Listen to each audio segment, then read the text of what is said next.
이사야서 40장 31절 12월의 말씀을 암송하시면서 하나님 앞에 예배자로 나아가시겠습니다.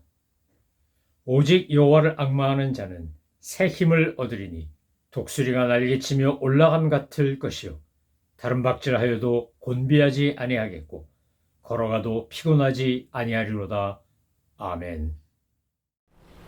찬송가 582장 어둠 밤 마음에 잠겨 우리 사명감을 가지고 함께 이 찬양 힘차게 찬양하시겠습니다.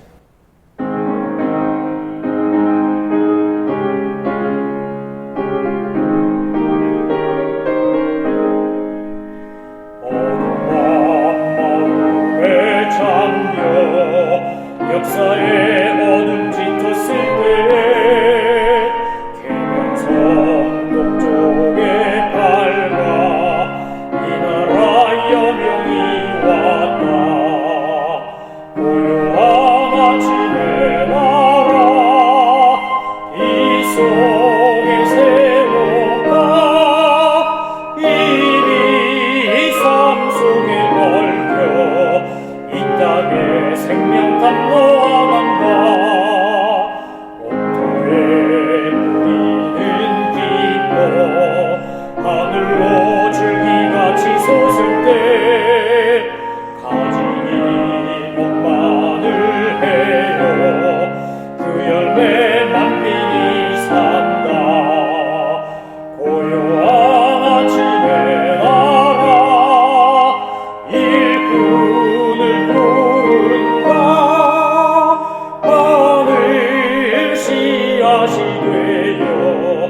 역사의 생명을 이어가리.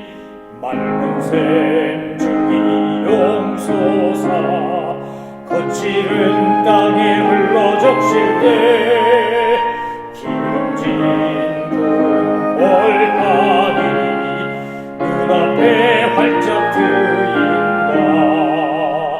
고요한 아침에 나라 새 하늘 새 땅아 길이 꺼지지 않는 인류의 횃불되어 타거라.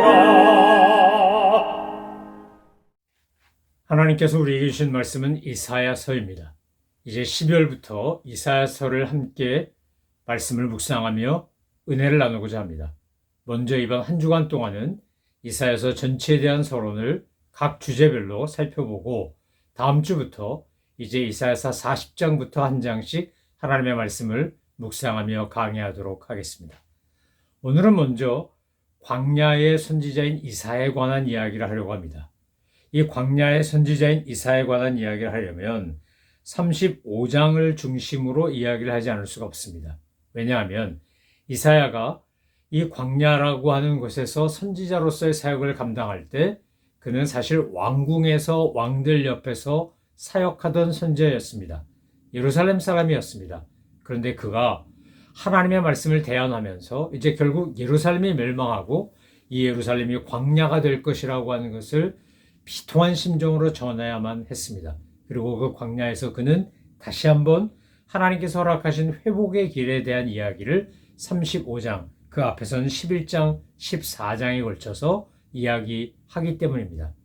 그러니까 광야의 선지자라고 하는 이 이사야의 이야기를 제대로 이사야서를 이해하려면 우리는 세 가지를 먼저 중점적으로 봐야 하는데, 첫 번째는 이사야가 본 하나님, 성부 하나님은 어떤 분이신가 하는 것이고, 두 번째 성자 예수님에 대한 이사야의 이해와 대언을 알아야 하고, 세 번째 성령 하나님에 대한 이사야의 설명을 들어보아야 한다는 겁니다. 우리가 구약 성경에서 오실 메시아에 대하여 여러 곳에서 예언하지만 가장 많이 집중적으로 다루고 있는 성경은 이사야서입니다. 그러니까 이 대림절, 대강절에 이 12월 성탄절을 기다리면서 우리가 구약 성경에서 메시아에 관한 이야기를 읽겠다고 하면 그것은 이사야서 40장 이후부터가 가장 많이 나오는 예수님의 탄생, 고난, 부활, 재림에 관한, 승천과 재림에 관한 이야기가 나온다는 겁니다. 여러분, 구약 성경에 보면 우리는 선지서라고 부르는 총 17권의 책이 있습니다. 5권의 내용이 많기 때문에 대선지서라고 부르고 12권을 내용이 짧기 때문에 소선지서라고 부릅니다. 5분은 대선지자, 위대한 선지자고 12분은 소선지자, 작은 선지자냐? 그건 아닙니다. 책의 양이, 선지서의 양이 많냐, 적냐에 따라서 대선지서, 소선지서로 나누는 겁니다. 이사야서는 바로 그 대선지서의 첫 번째 선지서라고 할 수 있습니다. 이사야, 예레미야, 애가, 에스겔, 다니엘 이 5권을 가리켜 대선지서라고 말하고 호세아, 요엘, 아모스, 오바댜, 요나, 미가, 나홈, 하박국, 스바냐, 학개, 스가랴, 말라기 이 12분의 선지자가 기록한 하나님의 말씀을 소선지서라고 말합니다. 이사야는 꽤 오랜 세월 동안 4명의 왕의 옆에서 선지자로서의 역할을 감당했던 분입니다. 우시야 왕부터 시작하여 요담, 아하스, 히스기야 이르기까지 이 긴 세월을 이사야는 예루살렘 사람으로서 선지자로서의 역할을 감당했습니다. 그래서 우리가 이사야서를 읽을 때 오늘부터 시작하여 이제 일주일 동안 이사야에 대한 이야기를 계속하겠지만 그러나 이사야서 오늘 본문에서 제일 먼저 우리가 이사야서 전체를 놓고 볼 때 집중해야 되는 것은 이사야가 광야의 선지자였다는 겁니다. 구약성경에 보면 선지자로 이름이 불려진 선지자라는 칭호를 받은 사람들이 여러 명 나옵니다. 이 5권과 12권의 대선지서, 소선지서의 저자가 아니더라도 우리가 알고 있는 가장 대표적인 첫 번째 선지자는 아브라함입니다. 하나님이 그를 선지자로 부르셨고 그렇게 인정했습니다. 아브라함만큼 쌍벽을 이루는 인물 하나가 등장하는데 그것은 모세입니다. 그리고 예수님이 변화산에서 함께 나타났던 엘리야도 있고 그의 제자인 엘리사도 있고 사무엘, 나단, 또 아히야 같은 이들이 있습니다. 사무엘이 사울과 다윗으로 이어진 시대의 선지자였다고 한다면 나단은 다윗 시대 때의 선지자였고 아히야는 솔로몬 시대의 선지자였습니다. 이런 여러 명의 선지자가 등장합니다. 그런데 이 선지자들의 공통적인 건 뭐냐? 하나님의 말씀을 전하고 하나님의 말씀을 대언하고 순종하는 사람이었다는 겁니다. 사람의 종이 아닌 하나님의 종이었기 때문에 임금들과 권력자들과 때론 부딪히기도 하고 때론 협조하기도 하고 하면서 만약에 권력을 쥐고 있는 왕과 귀족들이 하나님의 말씀대로 하지 않으면 무서운 경고의 말씀을 하면서 저주에 가까운 하나님의 말씀을 전하는 일도 목숨을 내놓고 했던 인물들이 선지자였습니다. 선한 왕, 지혜로운 왕 같으면 선지자들이 하는 말을 듣고 회개도 하고 변화도 되고 하나님의 뜻을 추종하고 따라갑니다. 순종합니다. 그런데 악한 왕들은 이제 선지자들이 이야기하는 것을 들으면 그를 죽여버리려고 했고 제거하려고만 했었습니다. 가장 대표적인 인물 중에 하나가 아마 나단일 겁니다. 나단은 다윗이 이제 하나님의 전에 성전 짓기를 사모하면서 자기는 백향목궁에 있는데 하나님의 전은 다윗의 장막이라는 텐트 가운데 있는 것을 보고 가슴 아파할 때 이른바 나단의 신탁이라는 것을 통해서 다윗의 계보가 이어질 거라는 것을 이야기해 줍니다. 그러나 다윗이 우리아를 죽이고 밧세바를 범한 것을 그런 끔찍한 죄를 지었을 때 나단의 신탁이라고 하는 너무나 위대하고 훌륭한 약속을 전했던 그가 가서 담대하게 다윗에게 그림 언어라는 방식을 빌어서 그의 죄를 나무라지 않습니까? 꾸짖지 않습니까? 다윗이니까 나단의 이야기를 듣고 그는 시편 53편에 나오는 것처럼 하나님 앞에 회개하며 주님 앞에 자비와 은혜를 구합니다. 그런 건 훌륭한 왕인 겁니다. 반면에 아합 같은 사람은 미가야가 와서 예언을 하고 말씀을 전해도 그것을 거부하고 싫어하고 그래서 자기 마음에 드는 것만 하려고 했던 겁니다. 여러분, 선지자들은 무리를 지어 같이 활동하기도 했고 단독으로 활동하기도 했습니다. 엘리사의 선지자학교 생도들을 보면 여러 가지 이야기가 나옵니다. 뭐 도끼자루도 나오고 뭐 덩굴 가져와서 끓였는데 독이 있어서 그거 먹고 탈나고 죽고 막 이런 얘기도 나오고. 그런데 바로 그렇게 함께 모여서 무리를 지어 요즘처럼 신학교의 신학생들처럼 그렇게 산 그룹이 있는가 하면 엘리야처럼 혼자서 하나님의 뜻을 이루기 위해 그렇게 수많은 바알과 아세라 선지자들과 맞서는 갈멜산의 전투와 같은 것을 하면서 하나님 이끄신 대로 호렙산도 가고 주님 이끄신 대로 사렙당도 가고 이랬던 사람도 있습니다. 중요한 것은 바로 이들이 주로 거주하고 주로 활동했던 것은 광야였다는 겁니다. 광야는 히브리어로 미드바르라고 말합니다. 미드바르라고 하는 이 히브리어를 그 자음을 따서 다시 발음해 본 것 중에는 메다베르라는 게 있습니다. 원래 히브리어는 자음만 썼습니다. 자음. 그러니까 우리식으로 말하면 광야 그러면 기억, 이응 뭐 이렇게 쓰는 겁니다. 그러니까 광야 그럴 때 기억, 이응 써놓고 읽기는 어떻게 읽는다고요? 오, 아를 붙여가지고 광, 야를 붙여가지고 야 이렇게 읽는 겁니다. 아야 어여 하는 거 야요. 그런 식으로 자음만 썼었는데 여기다 이제 모음을 붙이기 시작해가지고 나중에 우리가 읽는 히브리어 성경에는 모음도 있습니다. 그런데 이 미드바르라고 하는 이 자음에다가 다른 모음을 붙이면 뭐가 된다는 겁니까? 메다베르가 되는데 미드바르는 황무지란 뜻이지만 메다베르는 말씀하신다 라는 뜻이 됩니다. 하나님이 말씀한다. 그러니까 광야에서 미드바르에서 선지자들은 하나님이 말씀하신 메다베르를 들어가지고 그것을 백성들에게 전한 것입니다. 원래 하나님께서 천지를 창조하실 때 광야라는 건 없었습니다. 우리가 창세기에서 보는 것처럼 하나님이 천지를 창조하실 때는 에덴 동산을 지어서 인간이 살게 했습니다. 제 첫날부터 이제 여섯째 날까지 주님께서 천지를 창조하시면서 가장 많이 하셨던 말씀이 뭡니까? 보시기에 좋았더라 했습니다. 인간을 창조하시고는 보시기에 심히 좋았더라 이렇게 말씀하셨습니다. 그리고 그곳에는 생명나무가 있고 부족함이 없고 감사가 있고 기쁨이 있고 찬양이 있고 경배가 있고 교제가 있고 그런 것이었습니다. 그런데 인간이 하나님의 말씀을 거역하고 원죄를 짓고 선악과를 따먹고 에덴 동산을 잃어버린 이후에 우리가 맞닥뜨린 세상이 바로 광야입니다. 거기에는 미움도 있고 질투도 있고 땀 흘리는 노고도 있고 땅에서 막 엉겅퀴가 나오고 서로 부부지간에도 서로 내 탓이라고 비난하고 바로 이런 곳이 광야 아니겠습니까? 헬라어로는 광야가 에레미야라는 건데 이 에레미야라는 황량함이란 뜻을 갖고 있는 이곳에서 놀랍게도 하나님은 새로운 역사를 만들어 가십니다. 이스라엘 백성들이 출애굽하여 하나님이 약속하신 가나안 땅을 갈 때 믿음 없는 정말 하나님을 온전히 신뢰하지 않았기 때문에 그들이 헤매고 다닌 것은 광야였습니다. 그런데 그 광야에서 그들은 정말 믿음의 사람으로 거듭납니다. 그래서 믿음 없는 사람들은 다 없어지고 믿음의 사람들, 출애굽 2세들, 1.5세들, 1세 중에는 유일하게 여호수아와 갈렙만 가나안 땅에 들어가지 않습니까? 광야는 바꿔 말하면 우리에게 믿음이란 무엇인가, 어떻게 사는 게 믿음으로 사는 것인가를 보여주는 경험의 장소라고 할 수 있습니다. 위대한 믿음의 사람들은 다 광야를 거쳤습니다. 그러니까 저희들도 살면서 광야를 경험하게 되면 이것은 하나님의 은혜라고 생각하셔도 틀린 것이 아닙니다. 왜 이렇게 힘들지? 왜 이렇게 어렵지? 왜 이렇게 안 되지? 왜 이렇게 고통스럽지? 왜 이렇게 정말 수치와 모욕을 당해야 되지? 왜 비난과 조롱과 멸시를 받아야 되지? 이렇게 죽도록 외롭고 그립지? 우리가 그런 걸 느낄 때 바로 그게 심리적 광야 아니겠습니까?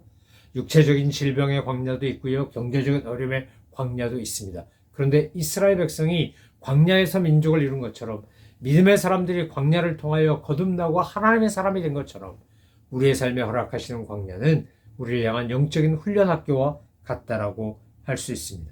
이제 이사야가 왕궁에서 우시야, 요담, 아하스, 히스기야까지 네 왕을 섬기던 네 왕에 살아있을 때 함께 활동하던 선지자였지만 결국 하나님이 주신 말씀대로 이 예루살렘이 황무해지고 광야가 되고 그러는 것을 보면서 그는 이제 이사야서에서 하나님에 대한 설명, 예수님에 대한 설명, 성령님에 대한 설명을 아주 자세하게 이야기하고 있습니다. 신구약 성경이 합쳐서 66권인데 이사야서도 66장까지 있습니다.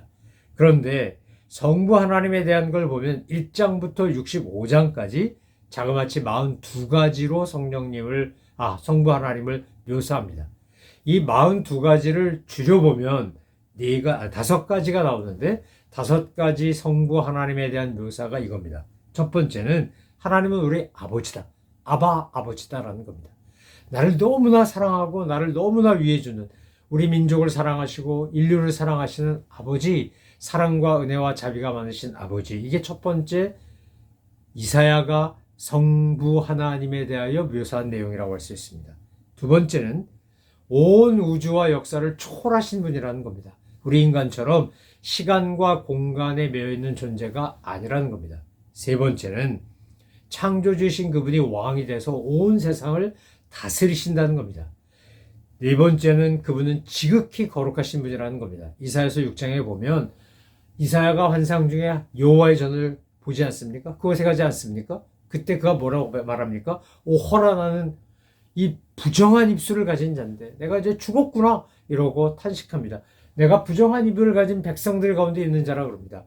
그래서 스랍이 달라와서 그 입술에 숯불을 대는 이야기가 나옵니다. 바로 거룩하신 하나님을 이야기합니다. 마지막 다섯 번째는 사인, 장르, 징조를 보여주시는 분이라는 걸 보여줍니다. 그래서 노아 홍수 때는 무지개 언약으로, 또 아브라함에게는 할례로, 이스라엘 백성들이 출애굽하여 광야를 거쳐 가나안을 갈 때는 율법과 절기로 하나님께서 징조를 보여주십니다. 다른 장르이지만 징조를 통하여 하나님께서 얼마나 우리 삶에 간섭하시고 구체적으로 역사하시고 약속하시는 분인가를 보여줍니다. 이사야서 1장부터 66장까지 읽으면서 우리는 끊임없이 성부 하나님의 속성, 성품, 그분이 하신 역사를 만나게 됩니다. 이사야만큼 성부 하나님에 대하여 자세하게 묘사한 선지자가 없다고 해도 과언이 아닙니다. 두 번째, 성자 예수님에 대한 건 뭡니까? 이사야서는 구약 성경의 복음서라고 할 만큼 예수님에 대한 고난, 탄생, 고난, 죽음, 그리고 부활과 승천과 재림에 관하여 구약 성경에서 정말 구체적으로 설명하고 있습니다. 7장, 9장, 11장, 53장, 어느 곳을 봐도 하나님께서 이제 성자 예수님을 통하여 이 몰락하고 멸망해버린 예루살렘과 온 인류에게 구원의 놀라운 은혜의 선물로, 화목제물로 예수님이 오셨다는 것을 보여줍니다. 메시아의 탄생과 고난을 이사야만큼 자세하게 언급하고 있는 선지자가 없습니다. 그래서 7장 14절이라든지 53장이라든지 42장 5절로 7절 같은 걸 보면 이사야가 얼마나 예수님에 대하여 자세히 설명하고 있는지가 잘 나옵니다. 자, 42장 5절로 7절을 한번 제가 읽어보겠습니다.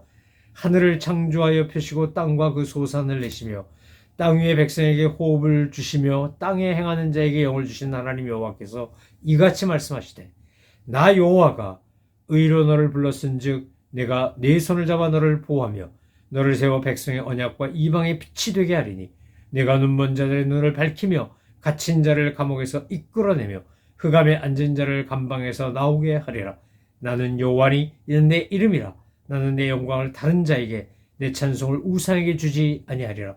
보라, 전에 예언한 일이 이미 이루어졌느니라. 이제 내가 새 일을 알리노라. 그 일이 시작되기 전에라도 너희에게 이르노라.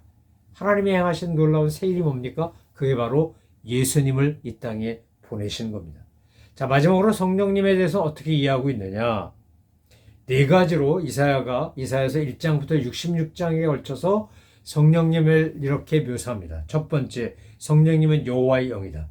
두 번째, 성령님은 기름 부음처럼 임하신다. 세 번째, 성령님이 강림하시는 것은 복음을 전하게 하기 위함이다. 네 번째, 성령님이 임하시면 우리에게 기쁨이, 치유와 회복이, 해방과 자유가, 그리고 포로에서 석방되어 주님이 약속하신 땅으로 돌아오는 것 같은 이런 완전한 회복의 역사가 일어난다. 그것을 주도하신 분이 성령님이시다라고 그렇게 가르치고 있는 겁니다.